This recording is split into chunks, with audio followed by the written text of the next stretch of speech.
The ranch sat at the edge of the plains like it had been forgotten by time itself. A wide stretch of cracked earth, leaning fences, and a single weather-beaten house that had once known laughter but now only echoed with silence. For nearly 20 years, Thomas Hale lived there alone. The town called him the Ghost Rancher, not because he scared anyone, but because he rarely came into town, and when he did, his eyes looked like they were always searching for something he had already lost. His wife had died young, the child they never got to raise buried beside her. And after that, the world had quietly moved on without him. Seasons came and went, cattle were bought and sold, storms tore through the land. But Thomas stayed exactly where grief had left him. Each morning he rose before the sun, brewed his coffee in the same chipped mug, and stared out across the land that was both his prison and his last connection to the life he once dreamed of. Loneliness doesn't always arrive loudly. For Thomas, it crept in through routine, through meals eaten standing up, through conversations spoken only to the horses, through nights where the wind rattled the windows so hard it sounded like knocking, and for a brief second his heart would race before he remembered no one ever came. He told himself he preferred it this way. People brought expectations, questions, pity. Out here the land asked only for work, yet even the land could not answer. The ache that settled into his chest when the sun went down. On one such night, after a long day mending fence under a sky bruised purple by dusk, Thomas sat at the kitchen table, staring at a folded letter he had hidden in a drawer for weeks, a mail-order service flyer, yellowed and creased, offering companionship to men who had run out of chances the traditional way. He had laughed when he first saw it. Then he had cursed himself for not throwing it away. Then quietly he had filled it out. He didn't know why he chose her profile. Maybe it was the way her description spoke more about resilience than romance. An Apache woman, widowed, educated, independent, seeking stability rather than fantasy. No flowery promises, no dramatic declarations, just honesty. Thomas mailed the letter and immediately regretted it. For weeks after, he checked the road each morning and felt foolish for doing so. He convinced himself it was a mistake. Another reminder that hope only reopened wounds. Then one afternoon, as the sun leaned west and dust rose from the distant road, he saw a figure where there had never been one before. A horse-drawn wagon stopped at his gate. A woman stepped down, tall and steady, her dark hair braided neatly, her eyes sharp but calm. She stood there without waving, without calling out, simply waiting. When Thomas finally opened the door, his hand trembled on the frame. She introduced herself with a voice that carried both strength and restraint. Her name was Eliza Redfeather. She said she had come because of the letter. No smile, no nervous laughter, just truth. Thomas felt a rush of emotions he didn't have names for anymore. Shock, fear, disbelief, and something dangerously close to relief. He invited her inside, apologizing for the dust, the quiet, the emptiness. Eliza looked around the house slowly, taking in the worn furniture, the faded photographs, the loneliness that hung in the air heavier than smoke. She didn't comment on it. She only said, "This place has a story." That single sentence unsettled him more than anything else she could have said. Their first evening together passed in awkward silence. Supper was simple. Words were few. Yet there was no tension, only unfamiliarity. Eliza spoke of her past in pieces, never asking for sympathy. She spoke of loss, of survival, of learning to stand firm in a world that often wanted her to disappear. Thomas listened more than he had in years. That night, when he lay awake in his bed, he realized something terrifying. The silence no longer felt empty. It felt expectant. And for the first time since grief had settled into his bones, Thomas wondered if the door he had closed on life so long ago had just been opened again. Soft channel reminder. If this story is pulling you in, subscribe to the channel so you don't miss the chapters where lives change, secrets surface, and healing begins. Morning arrived softly on the ranch, not with noise but with light, the pale gold of dawn slipping through the curtains and touching corners of the house that had long been ignored. Thomas woke before the rooster, as he always did, but this time something felt different.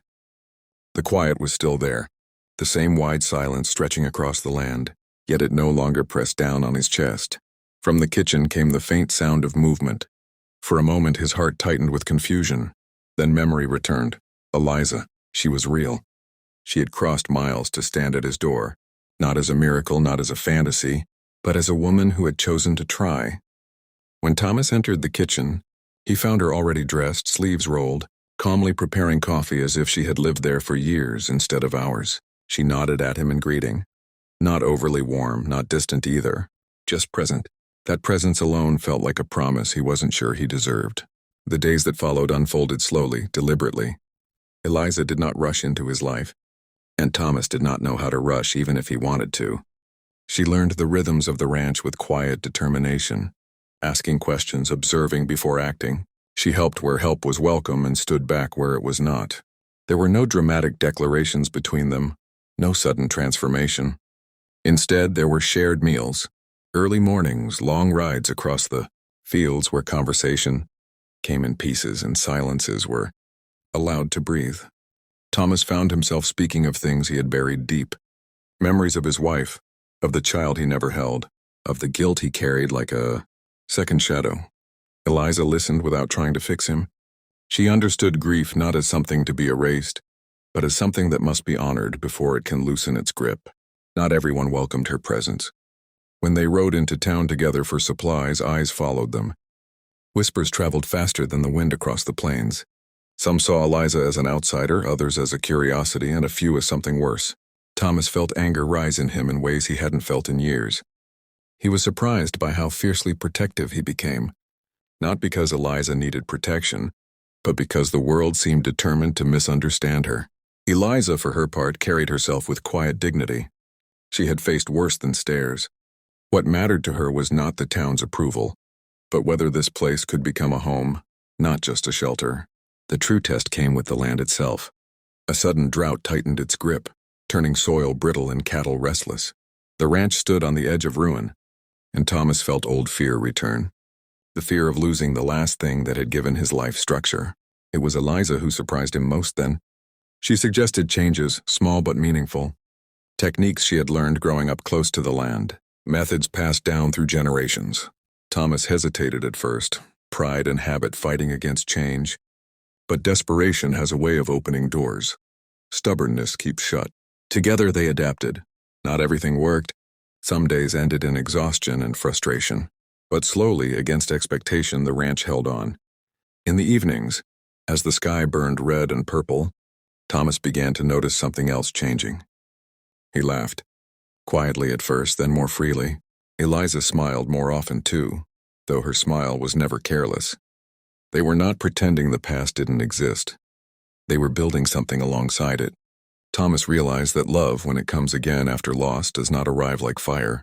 It comes like warmth, steady and patient, asking only to be tended. One night, a storm rolled in without warning, violent and unforgiving.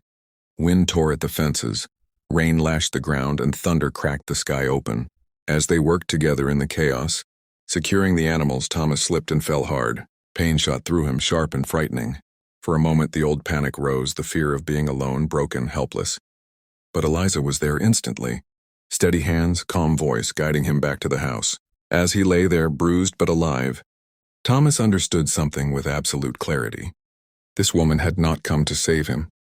She had come to stand beside him. And that made all the difference. Recovery forced Thomas to slow down. Eliza took on more responsibility, not as a burden, but as a choice. The ranch survived the storm. So did they. When Thomas finally stood strong again, he thanked her, awkwardly, honestly. Eliza met his eyes and said something he would remember for the rest of his life. We are not here because we are perfect. We are here because we chose not to walk away. In that moment, Thomas knew that whatever the future held, approval or judgment, ease or hardship, he would face it differently than before. Not alone, never truly alone again. As seasons changed, the ranch transformed. Not into something grand or flawless, but into something alive. Laughter echoed where silence once ruled. The house filled with purpose. The land, scarred but enduring, reflected the people who tended it. And Thomas Hale, once the ghost rancher, became a man rooted again in the world, not by forgetting his past, but by allowing himself a future. Final channel reminder. If this story moved you, inspired you, or made you feel something real, subscribe to the channel for more powerful stories of loss, resilience, and second chances. The next story might be the one that stays with you the longest.